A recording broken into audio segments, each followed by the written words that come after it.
நீதிமொழிகள் 27ஆம் அதிகாரம் 1ஆம் வசனம் முதல் 27ஆம் வசனம் வரை.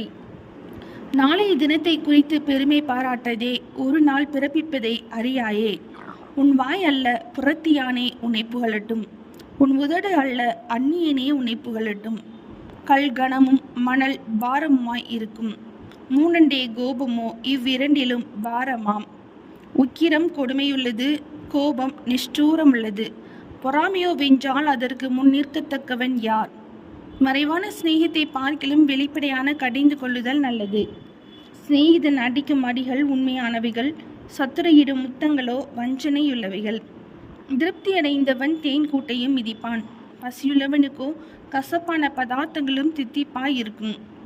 தன் கூட்டை விட்டு அலைகிற குருவி எப்படி இருக்கிறதோ அப்படியே தன் ஸ்தானத்தை விட்டு அலைகிற மனுஷனும் இருக்கிறான்.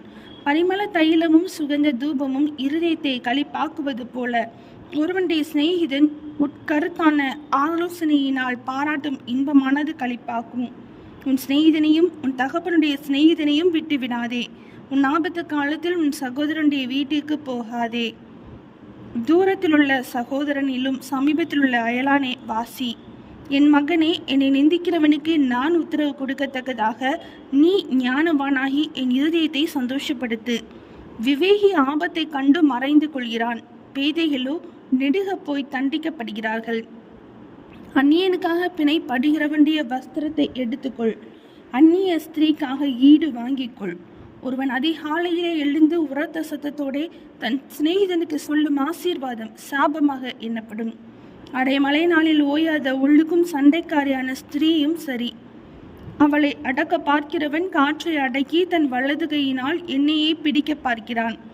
இருமை இரும்பு கருக்கிடும், அப்படியே மனுஷனும் தன் சிநேகிதனுடைய முகத்தை கருக்கிடுகிறான். அத்திமரத்தை காய்க்கிறவன் அதன் கனியை புசிப்பான், தன் எஜமானை காய்க்கிறவன் கனமடைவான். தண்ணீரில் முகத்துக்கு முகம் ஒத்திருக்குமா போல மனுஷரில் இருதயத்திற்கு இருதயம் ஒத்திருக்கும். பாதாளமும் அழிவும் திருப்தி ஆகிறதில்லை, அதுபோல மனுஷனுடைய கண்களும் திருப்தி ஆகிறதில்லை. வெள்ளிக்கு குகையும் பொண்ணுக்கு புடமும் சோதனை, மனுஷனுக்கு அவனுக்கு உண்டாகும் புகழ்ச்சியே சோதனை. மூடனை உரலில் போட்டு உலக்கையினால் நெய்யோட நெய்யாக குத்தினாலும் அவனுடைய மூடத்தனம் அவனை விட்டு நீங்காது. உன் ஆடுகளின் நிலைமையை நன்றாய் அறிந்து கொள், உன் மந்தைகளின் மேல் கவனமாயிரு. செல்வம் என்றைக்கும் நிலையாது, கிரீடம் தலைமுறை தலைமுறை தோறும் நிலை நிற்குமோ? புல் முளைக்கும், பச்சிலைகள் தோன்றும், மலைப்பூண்டுகள் சேர்க்கப்படும். ஆட்டுக்குட்டிகள் உனக்கு வஸ்திரத்தையும் கடாக்கள் வயல் வாங்கத்தக்க கிரயத்தையும் கொடுக்கும். வெள்ளாட்டுப்பால் உன் ஆகாரத்துக்கும் உன் வீட்டாரின் ஆகாரத்துக்கும் உன் வேலைக்காரிகளின் பிழைப்புக்கும் போதுமானபடி இருக்கும். நீதிமொழிகள் 27ஆம் அதிகாரம் முடிந்தது.